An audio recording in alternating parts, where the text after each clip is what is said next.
J'ai compris que ce que je vivais n'était pas acceptable quand ma fille est née.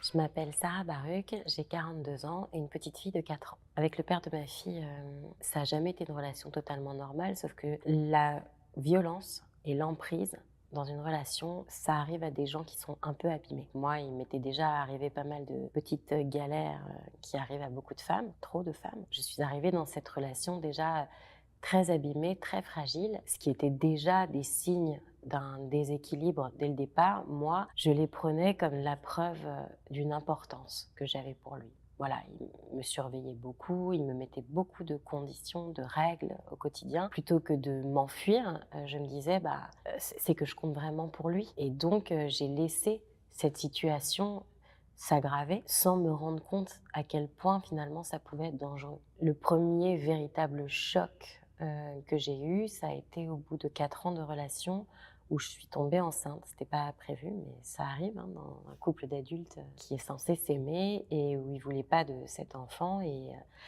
il m'a menacé de m'avorter à coups de poing. Et j'ai eu tellement peur que j'ai fait une fausse couche. J'étais intimement convaincue que la façon agressive avec laquelle il réagissait était liée à une peur démesurée d'être abandonné. J'étais prête à tout pour prouver que finalement, le jour où il aurait un enfant, il aurait plus cette peur d'être abandonné puisque ton enfant, c'est ton enfant. Du coup, il serait moins agressif. Il se trouve que je me suis totalement plantée.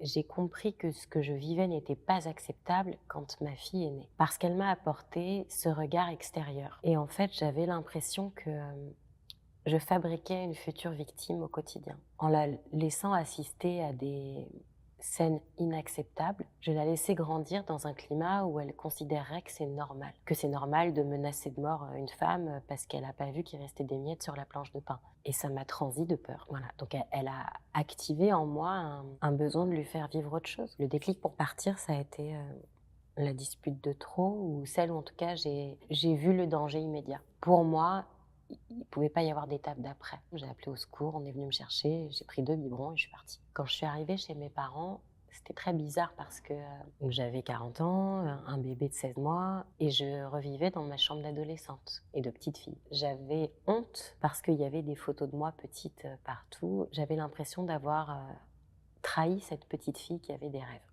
La seule chose que je peux dire, c'est que je ne m'attendais pas à ce que ce soit si dur l'après.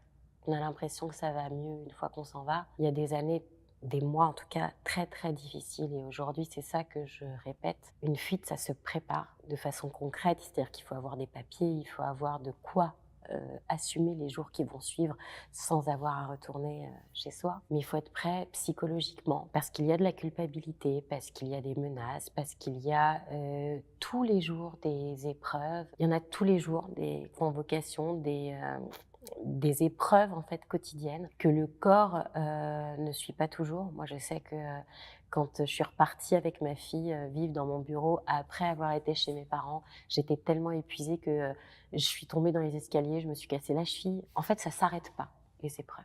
Ça s'arrête jamais et on peut compter que sur soi-même. Donc, faut être prêt à ça. Il y a un jour où ça va aller mieux, mais il y a encore un petit moment où c'est encore un peu dur après.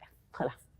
Ma fille, aujourd'hui, j'ai envie de dire qu'on a les problèmes de tout le monde, donc ça va. Elle pose beaucoup de questions. Forcément, il y a de la violence qui s'est inscrite en elle et c'est pas facile pour une petite fille. Enfin, c'est facile à aucun âge de vivre ce qu'elle a vécu, mais quand on n'a pas les outils pour verbaliser, elle a pas de souvenirs réels. Quand à 16 mois, on n'a pas de souvenirs, donc elle se pose énormément de questions sur notre situation, sur pourquoi elle n'a pas la même famille que tout le monde, elle a des colères elle ne parvient pas à justifier, elle a parfois des attitudes qui sont pas celles d'enfants de son âge. Elle parle comme une petite fille de 8 ans alors qu'elle vient d'en avoir 4 et selon les personnes qui la suivent, c'est encore un symptôme de son hypervigilance. De la même façon que un enfant ressent tout et qu'un enfant va ressentir les tensions de sa maman durant une grossesse, durant même les premiers mois de sa vie, les enfants sont aussi extrêmement résilients et que à partir du moment où une femme décide de ne plus vivre ça et de ne plus faire vivre ça à ses enfants, ils vont tous y arriver, dans le sens où c'est toute la famille et que les enfants vont s'en remettre.